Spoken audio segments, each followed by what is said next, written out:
To absolutely no one's surprise, the administration that exudes uncertainty and chaos is turning on each other. When you have this many unqualified, unserious people doing the job in the administration, you are bound to get a certain level of dysfunction. And in this administration, there are a ton of people who want to play a part, but not actually do the work.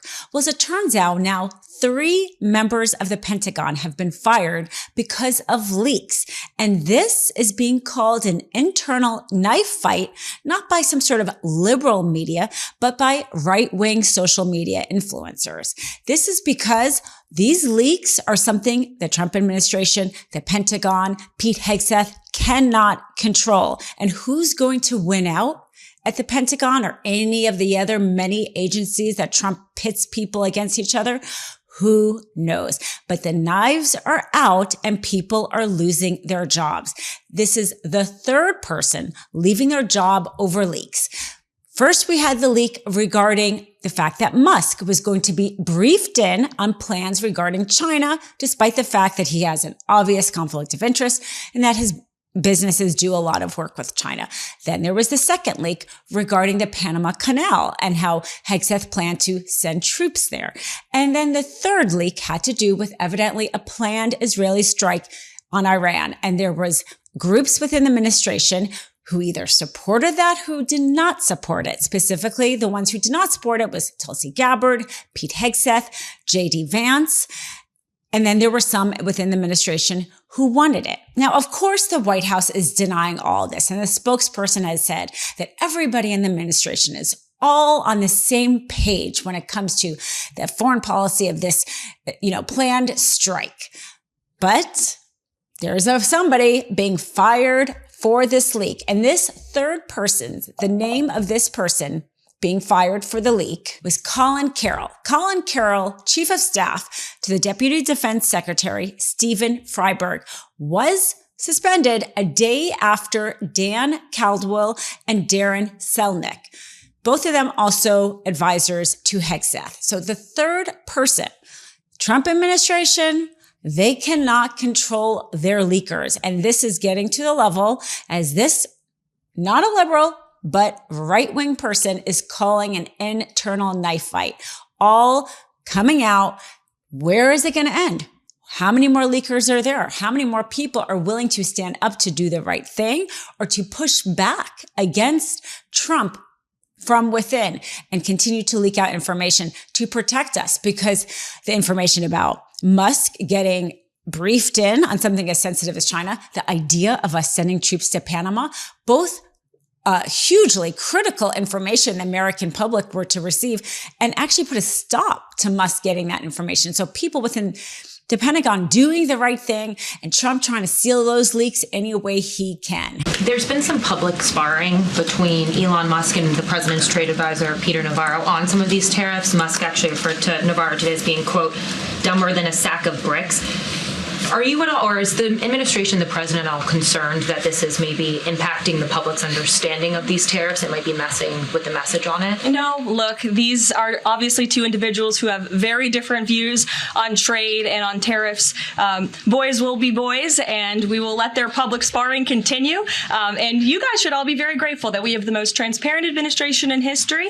And I think it also speaks to the president's willingness to hear from all sides, that he has people at the highest levels of this government in this White House who have very diverse opinions on very diverse issues, but the president takes all opinions in mind, and then he makes the best decision based on the best interests of the American public. Can we go back to Elon Musk for a second? Because I'm glad that you brought that up.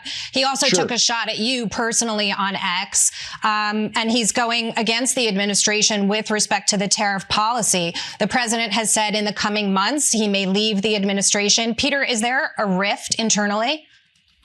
No, I mean, Elon, when he's in his Doge lane is great, but we understand what's going on here. We just have to understand.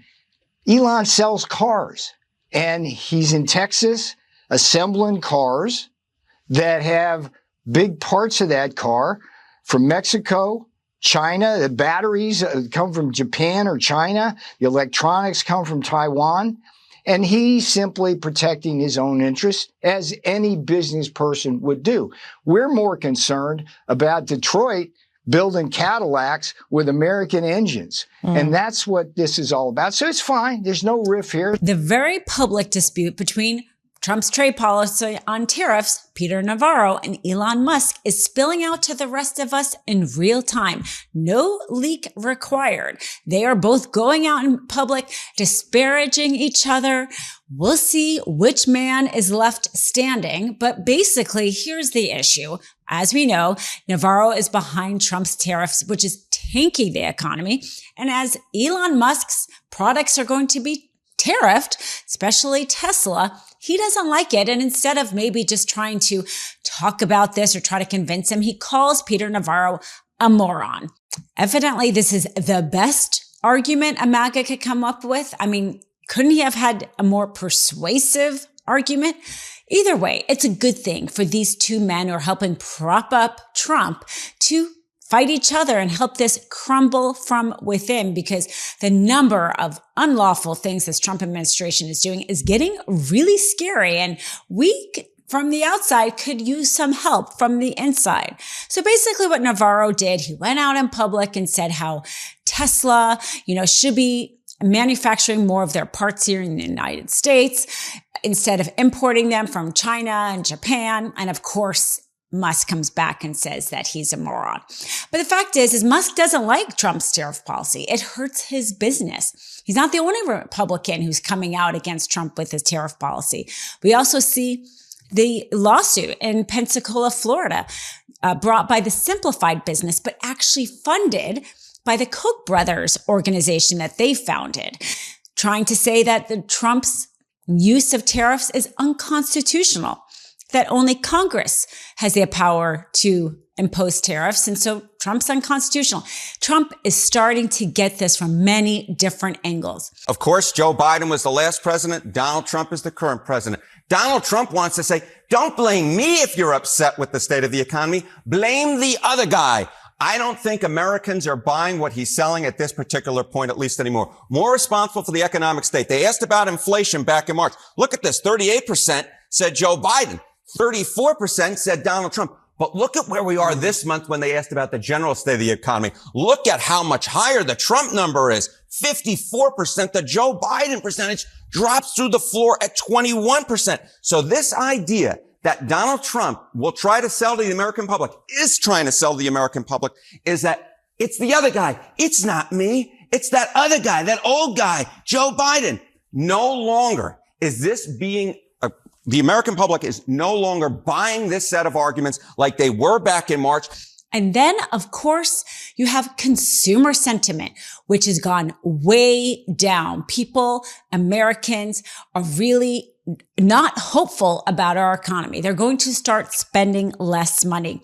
And you see sentiment from around the world not being hopeful about our economy. This is why people aren't buying our bonds. Our bonds are seen as the safest form of investment you can buy in the world. But people aren't buying them because they don't see us as very safe. Because Trump's tariff war is clearly chaotic, has no end goal. He imposes the tariffs. He takes down the tariffs. It's taking down our economy. You're having infighting among Republicans about even how to proceed with these tariffs. And so investors are fleeing, and Americans are rightfully scared. And so we're going to keep reporting on all the infighting, because the more they crumble from within, the less we have to do from the outside. But we have to do it from all angles, because this is how unlawful the Trump administration is doing with their tariffs and with all of the other things. Love this video? Continue the conversation by following us on Instagram @MeidasTouch and help us blow past 1 million followers.